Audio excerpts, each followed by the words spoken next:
निर्गमन ग्रंथ अध्याय 18। ईश्वर ने जो कुछ मूसा और अपनी प्रजा इसराइल के लिए किया था और प्रभु किस प्रकार इसराइल को मिस्र से निकाल लाया था, उसके विषय में मूसा के ससुर मिद्यान के याजक यित्रो ने सुना था। मूसा का ससुर यित्रो मूसा की पत्नी सिप्पोरा को, जिसे मूसा ने उसके 2 पुत्रों के साथ अपनी ससुराल भेज दिया था, अपने पास रखा था। दोनों पुत्रों में एक का नाम गेरशोम था, क्योंकि मूसा ने कहा था, मैं विदेश में प्रवासी हूँ। दूसरे का नाम एलिएजर था, क्योंकि उसने कहा था, मेरे पिता का ईश्वर मेरा सहायक हुआ और उसने मुझे फिरौन की तलवार से बचा लिया। मूसा का ससुर यित्रो उसके पुत्रों और उसकी पत्नी को लेकर उस निर्जन प्रदेश में मूसा के पास आया, जहां उसने ईश्वर के पर्वत के पास पड़ाव डाला था। उसने मूसा को कहला भेजा, मैं तुम्हारा ससुर यित्रो तुम्हारी पत्नी और उसके दोनों पुत्रों को लेकर तुमसे मिलने आया हूं। मूसा अपने ससुर से मिलने गया। उसने उसे झुककर प्रणाम किया और उसका चुम्बन किया। उन्होंने एक दूसरे का कुशल क्षेम पूछा और तंबू में आए। तब मूसा ने अपने ससुर को वह सब बताया जो प्रभु ने इस्राएलियों के लिए फिरौन और मिस्रियों के विरुद्ध किया था। मार्ग में किन किन कठिनाइयों का सामना करना पड़ा और प्रभु ने किस प्रकार उनकी रक्षा की थी। यित्रो प्रसन्न हुआ जब उसने ये सुना कि प्रभु ने इस्राएलियों के साथ कैसे कैसे उपकार किए और उन्हें किस प्रकार मिस्रियों के हाथ से छुड़ाया था। यित्रो ने कहा, वह प्रभु धन्य है जिसने तुम्हें मिस्रियों और फिरौन के हाथों से बचाया है।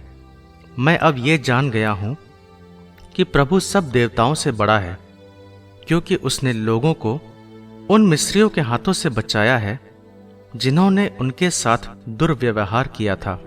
तब मूसा के ससुर यित्रो ने प्रभु को आहुति और बलिदान चढ़ाए। इसके बाद हारून इस्राएलियों के नेताओं के साथ प्रभु के सामने मूसा के ससुर के साथ भोजन करने आया। दूसरे दिन सवेरे मूसा लोगों का न्याय करने के लिए बैठा और लोग मूसा के आसपास सवेरे से शाम तक खड़े रहे। मूसा के ससुर ने जब ये देखा कि मूसा लोगों के लिए क्या कर रहा है, तो उसने कहा, तुम इन लोगों के लिए क्या कर रहे हो? तुम अकेले क्यों बैठे हो और सब लोग सवेरे से शाम तक तुम्हारे आसपास क्यों खड़े हैं? मूसा ने अपने ससुर को उत्तर दिया, ईश्वर क्या चाहता है ये जानने के लिए लोग मेरे पास आते हैं। उनमें कोई झगड़ा हो तो वे मेरे पास आते हैं और मैं उनका न्याय करता हूँ। मैं उनको ईश्वर के विधान और उसके निर्णय समझाता हूँ। इस पर मूसा के ससुर ने उससे कहा, तुम जो कर रहे हो वह उचित नहीं है। तुम और तुम्हारे आसपास के लोग थक जाएंगे, क्योंकि ये काम तुम्हारे लिए बहुत भारी है। तुम अकेले इसे नहीं कर सकते। मेरी बात सुनो, मैं तुम्हें एक परामर्श देता हूँ। ईश्वर तुम्हारे साथ रहे। तुम ईश्वर के सामने लोगों के प्रतिनिधि हो और ईश्वर के सामने उनके मामले रख दिया करो।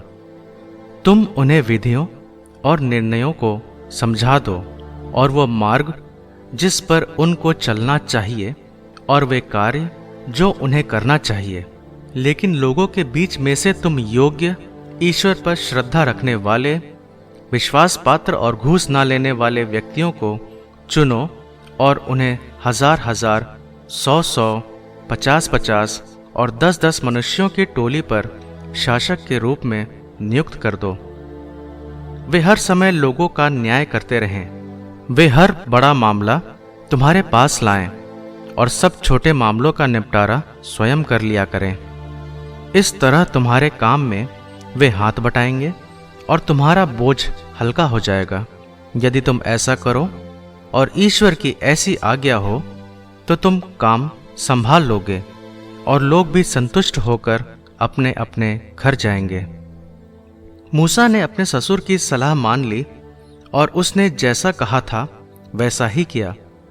मूसा ने सारे इस्राएली लोगों में से योग्य पुरुषों को चुन लिया और उन्हें लोगों के ऊपर प्रधान नियुक्त कर दिया, 1000-1000, 100-100, 50-50 और 10-10 व्यक्तियों के शासक के रूप में। वे हर समय लोगों का न्याय किया करते थे। वे मूसा के पास सब कठिन मामले लाते थे, लेकिन सब छोटे मामले स्वयं निपटाते थे। इसके बाद मूसा ने अपने ससुर को विदा किया और वह स्वदेश लौट गया।